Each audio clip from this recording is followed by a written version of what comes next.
stand for the flag salute. I pledge allegiance to the flag of the United States of America and to the republic for which it stands, one nation, under God, indivisible, with liberty and justice for all.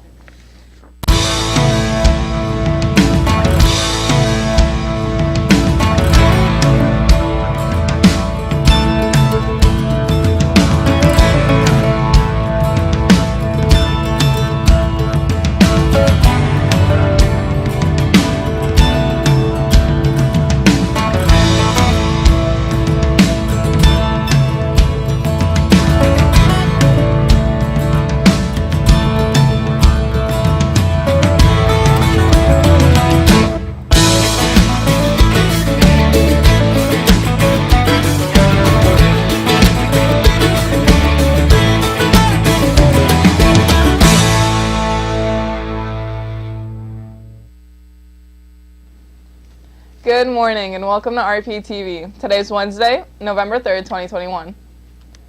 Our top story this morning is still unclear because the governor's election is still undecided.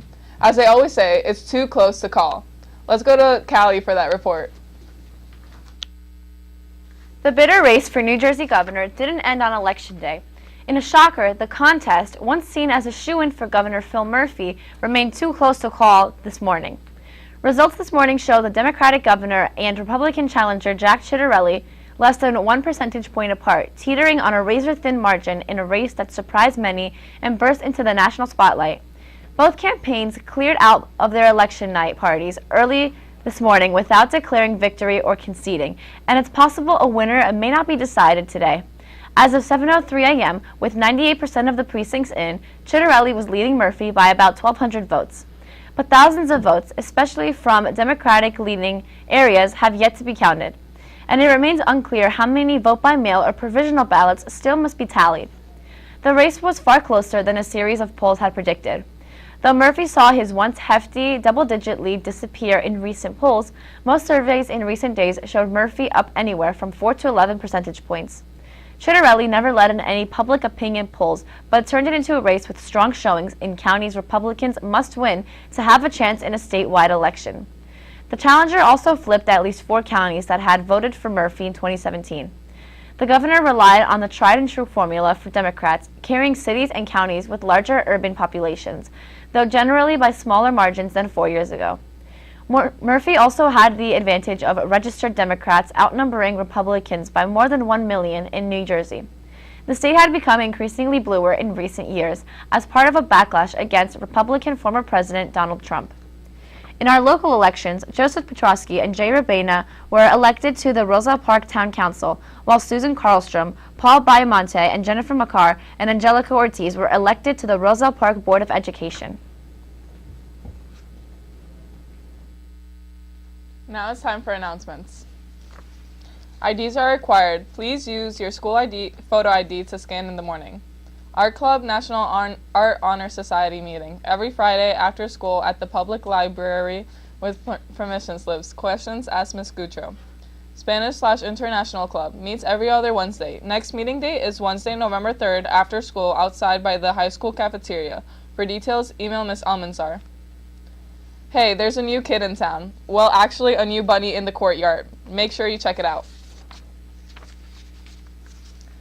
If you're stuck with a lot of leftover Halloween candy and just can't eat anymore, it is possible to donate it. Damien has the details. Everyone loves Halloween candy, but do you ever feel you have too much? If so, donate your candy. Donate your candy, you might say, with a weird expression. Yes, donate it. There are tons of places to donate your candy and put a smile on someone's face. Donate to the troops of the U.S. Troops are some of the hardest working people, and a special gift would definitely put a smile on their face. 2 nonprofit organizations that you could donate to are Soldiers Angels and Operation Gratitude. If you want to donate to a different organization, you could donate to Ronald McDonald House Charities.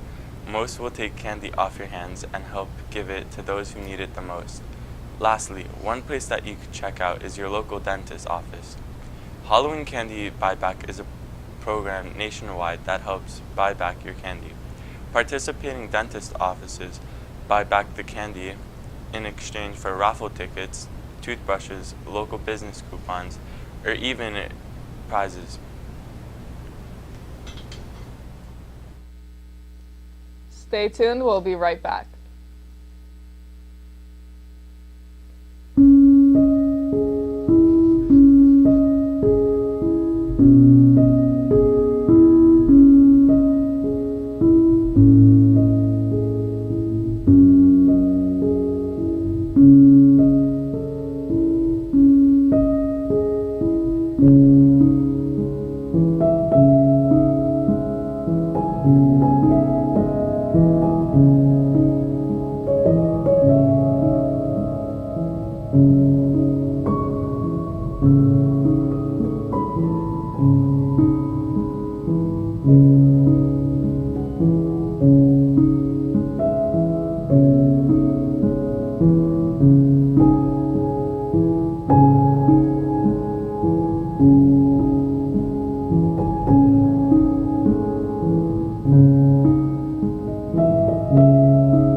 Thanks for watching, have a great weekend, and stay tuned for CNN 10.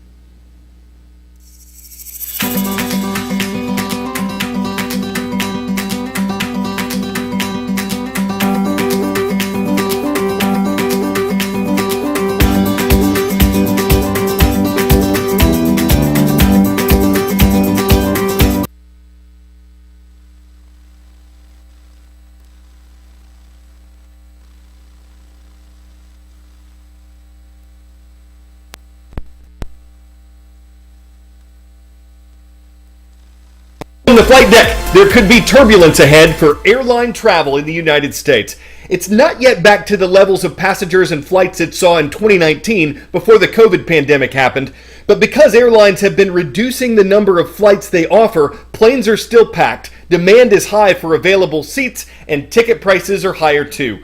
A major reason why there are fewer flights is because airlines have staffing problems. Southwest Airlines and American Airlines, for example, say they've canceled thousands of flights recently because they didn't have enough pilots and flight attendants. So when there are issues with the weather, it's harder for these companies to move planes around and get crews on them when schedules change.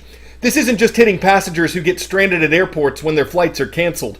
Airline unions say the flight crews that are working are stressed to a breaking point. Some have been holding demonstrations in recent days to draw attention to difficult work conditions, and a rise in unruly passengers is part of that. There have been thousands of reports this year. The U.S. government has investigated 950 of them so far. In 2019, it investigated 146. The Federal Aviation Administration says most of the problems are disputes over wearing masks. The U.S. government requires airline passengers to do that. Some of them don't want to.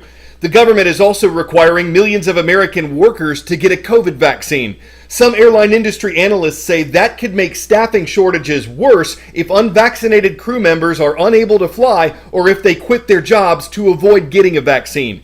The CEO of Southwest Airlines says his company may provide exemptions for medical or religious reasons to keep crews in the air. All of this is going on as the holidays approach, and airline travel is expected to increase in America, so more canceled flights may be on the horizon.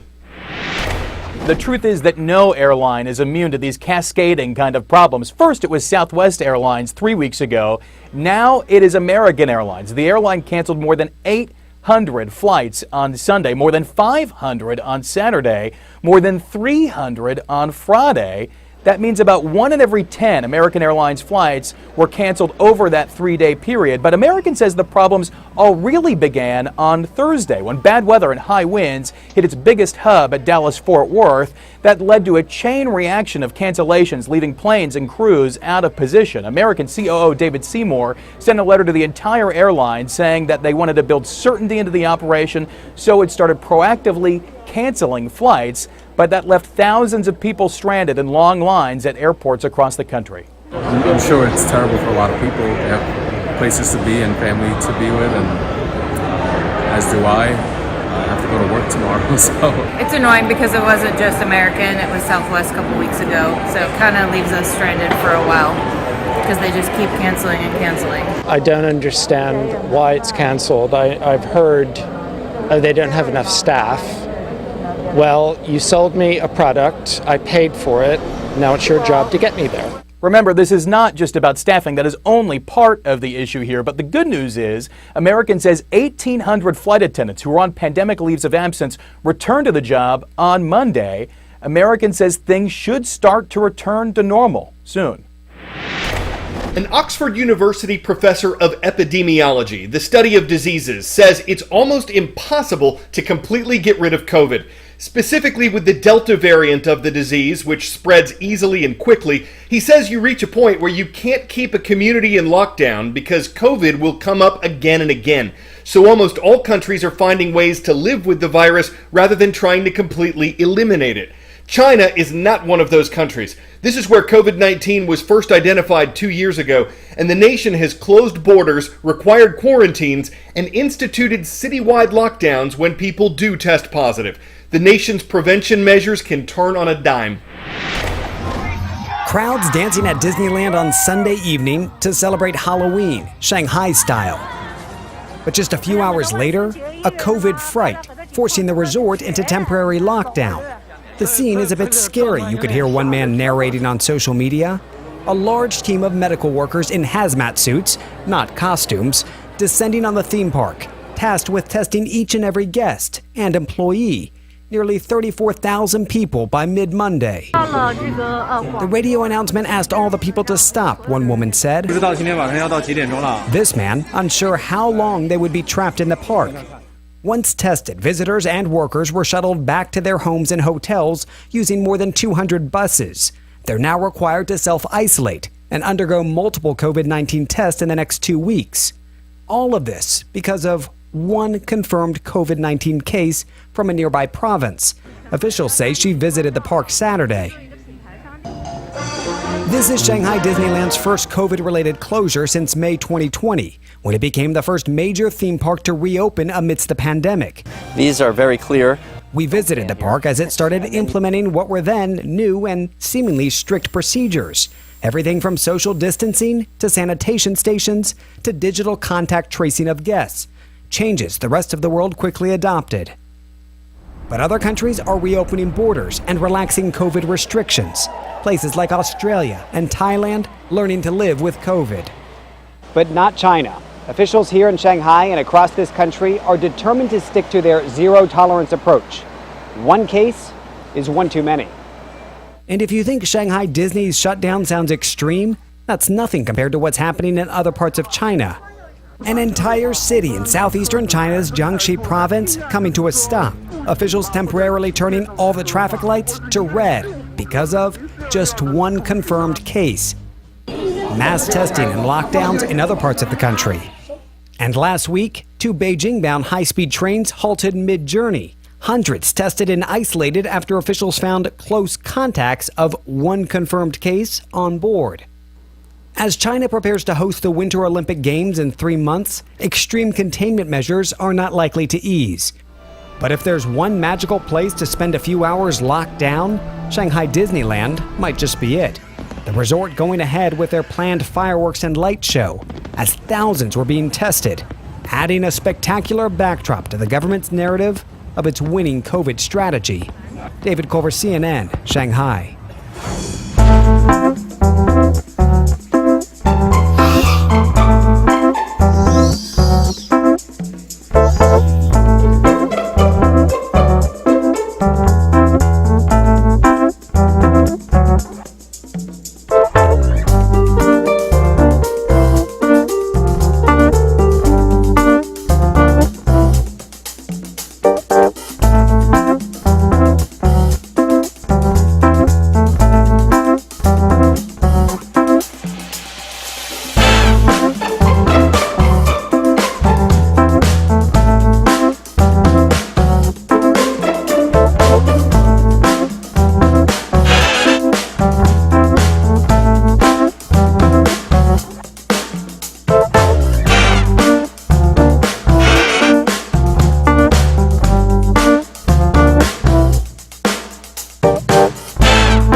10-second trivia.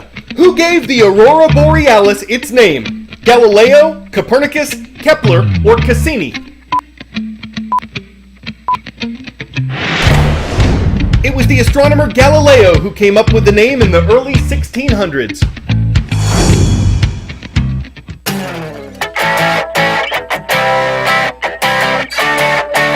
Wrapping up our show on a light note, a northern light note. This is what can happen when a solar flare erupts and causes a geomagnetic storm of electrons that are energized through their acceleration following Earth's magnetic field until they collide with atoms and molecules that release their energy in the form of light when they relax from an excited state. See? Because of a solar flare, the northern lights were visible in more places than usual over the weekend. They might have even been seen as far south as Portland, Oregon, or Philadelphia, Pennsylvania, if the weather hadn't been rainy. It's too bad. Light shows are aurorable. Even if you find them a bit of a borealis, it's rare for them to be visible illumination-wide, and in the night sky they make a huge difference. So you can see how across the spectrum they delight and bedazzle. I'm Carl Azus. Today's shout out goes out to Denair High School in Denair, California. Thank you for your comment and your request on our YouTube channel. We hope you and everyone watching worldwide has a wonderful